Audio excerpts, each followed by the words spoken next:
I know what I know really, that the history of the world is always the history of weak people fighting strong people. Of weak people who has a correct case fighting strong people who use their strength to exploit the weak.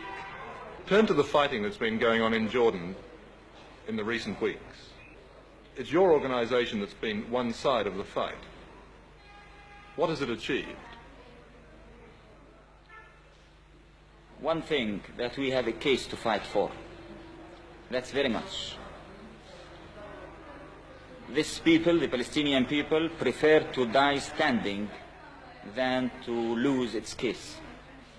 We achieved proving that the king is wrong. We achieved proving that this nation is going to continue fighting till victory. We achieved that our people could never be defeated. We achieved teaching every single person in this world that we are a small, brave nation who are going to fight to the last drop of blood to put justice for ourselves after the world failed in giving it to us. This is what we achieved. It does seem that the war, the civil war, has been quite fruitless. It's not a civil war.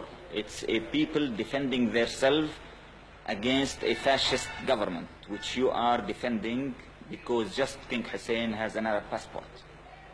It's not a civil war. Well, a conflict.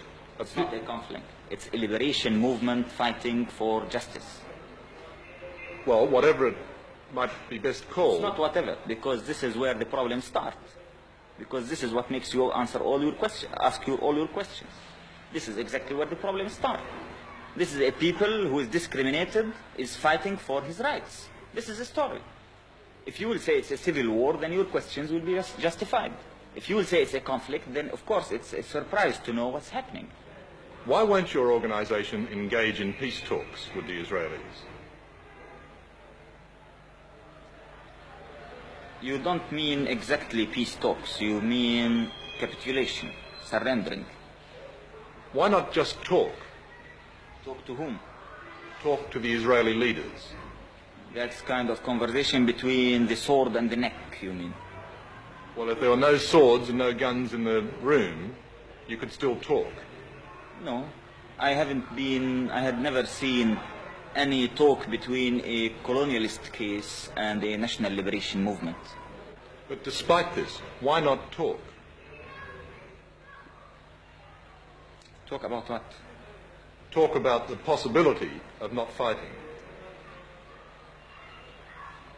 Not fighting for what? Not fighting at all, no matter what for. Yeah, people usually fight for something and they stop fighting for something. So you can't tell me even why should we speak about what? Well, stop fighting. For what? Or talk about stop fighting why? Talk to stop fighting, to stop the death and the misery, the destruction, the pain.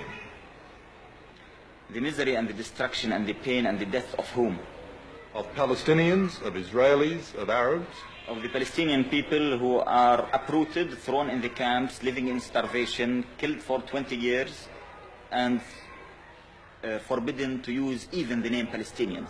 They're better that way than dead, though. Maybe to you, but to us, it's not.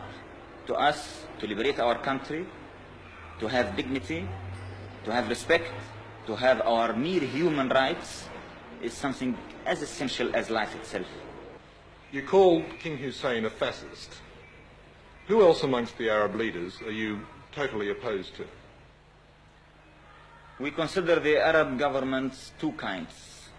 Something we call reactionaries, who are completely connected with imperialists, like King Hussein government, like Saudi Arabian government, like Moroccan government, Tunisian government. And then we had some other Arab governments which we call the military petit bourgeoisie governments. That's like Syria, Iraq, Egypt, Algeria, so on. Just to end with, let me go back to the hijacking of the aircraft. On reflection, do you think that is now a mistake? We didn't make a mistake in hijacking them. The contrast. We did one of the most correct things we ever did.